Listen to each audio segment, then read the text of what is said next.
With a raise of hands, how many people here have ever owned a pet in their life? I think most of us.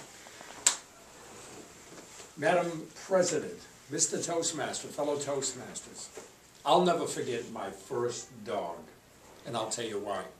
You see, as a kid growing up, I always wanted a dog. I just never had that opportunity.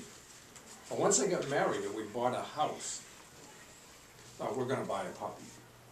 Well, weeks turned into months, a year went by, and we still hadn't done anything. Till one day I came home from work, walked into the kitchen, and there was my wife Sherry standing beside a large box on the kitchen table. She had a smile, and I made eye contact. I said, okay, what's going on? She said, I have a surprise for you. It's in the box. I said, oh, really? I went over and I peeked in. There was this fuzzy little black and white puppy with a wet nose. I said, that's great. She said, yeah, it's a boy puppy. His name is Peanuts. I said, that's fantastic. Well, we didn't know what kind of breed he was because it was given to us. And, you know, he was a pound puppy. Could be one of these dogs, could be a stray. But we found out early on, Peanuts was a black and white collie shepherd crossed with a devil! That's right, the devil, I'll tell you. He's the craziest dog you ever did see. He'd growl at old ladies. He chased entire families down the street. He even treated our postman. But that's not all. As he got older, he got bolder. He'd come downstairs in the middle of the night, and without permission, he'd take my car keys and drive him and his doggy friends to Foxwoods, where they gamble all night long. And I think we all know how dogs like to play cards. This wasn't good. Finally, I said, that's it, he has to go. She said, no, maybe you have to go. After some discussion, she said, why don't you take him to a Toastmasters meeting? I said, what are you kidding me? He'll ruin table topics. And you know, he never pays attention to the rules. And she said, well, why don't you take him to a vet? She said, you know, maybe there's something wrong with him. Or maybe we're doing something. I said, well, okay, I'll tell you what. I'll take him to the vet. But if it doesn't work out, he has to go. We agree. So there I am. I'm in my car, and I'm driving along. A couple of days later, he puts his head, he's in the back seat, puts his head on my shoulder, starts licking my ear like I'm this buddy of his. You know? Finally, I park the car, and then I go into the vet. I open the door, and I walk in to the waiting room. Now, it looks like any other doctor's waiting room. People sitting around in chairs, reading magazines, newspapers, not paying attention to each other. But this is different, because in front or beside each person is a pet. And it is unnatural. And I'll tell you why. Because over here is a killer pit bull with a stud collar, next to two fluffy bunnies, and a boa constrictor. But they're nervous. They're not bothering each other. Matter of fact, they came together. They could hear noise in the back room. They bonded. They held paws. Even the boa constrictor grew these little paws just so they could be bonded. And I'm telling you, Peanuts is oblivious to all this.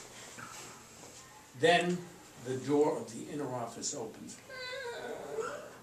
And out walks Nurse Ratchet. She has her flip chart. And as she scans the room, the people and the pets all put their head down. And finally she said, Flopsy and Mopsy, you're next!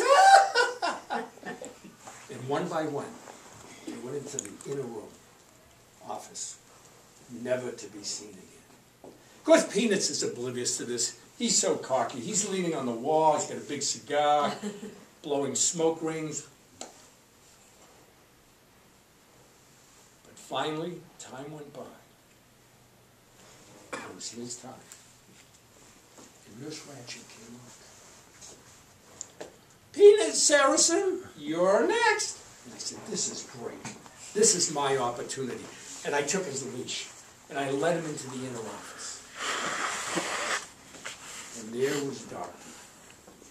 Fitzhughie. Wild hair, a white goatee, crooked nose, little black glasses. He said, "Well, Mr. Sanderson, how can I help you today?" And I proceeded to tell him all these things that this crazy dog has done. He said, "Well, you have to understand, you know, he's a young dog. Peanuts is on his best behavior. He's thrown himself on his back. The doctor, while he's talking to me, he's scratching his belly. Peanut starts doing card tricks. This is not good." Finally, I said, "Listen, you know, this dog is nuts. He's crazy. He's doing all these funny things." He says, "Well, you have to understand, Mr. Sanderson." He said, "He's a young dog. He's going through puppy puberty." I said, "Oh, please, I don't want to know anymore." So I took the leash and I went up to the doctor and I handed it to him. He kind of stood there. He says, "Well, what is this?" I said, "Have you ever taken care of abandoned dogs?" He says, "Well, of course." I said, "That's great." And I walked out. I got in my car and I drove home. Now I got in the driveway and I knew I had a little problem. Then I said, "Okay." And I went into the kitchen. Now Sherry was at the stove. And she had her back turned to me. She was cooking. She heard me come in. She said, "Hi, honey, how's it going?" And I said, "Not good. He bit the vet." She turned around, she said, "What? He bit the vet?" And I said, "Yeah, they had to put him down." She said, "What are you talking about? He's right there." "What?"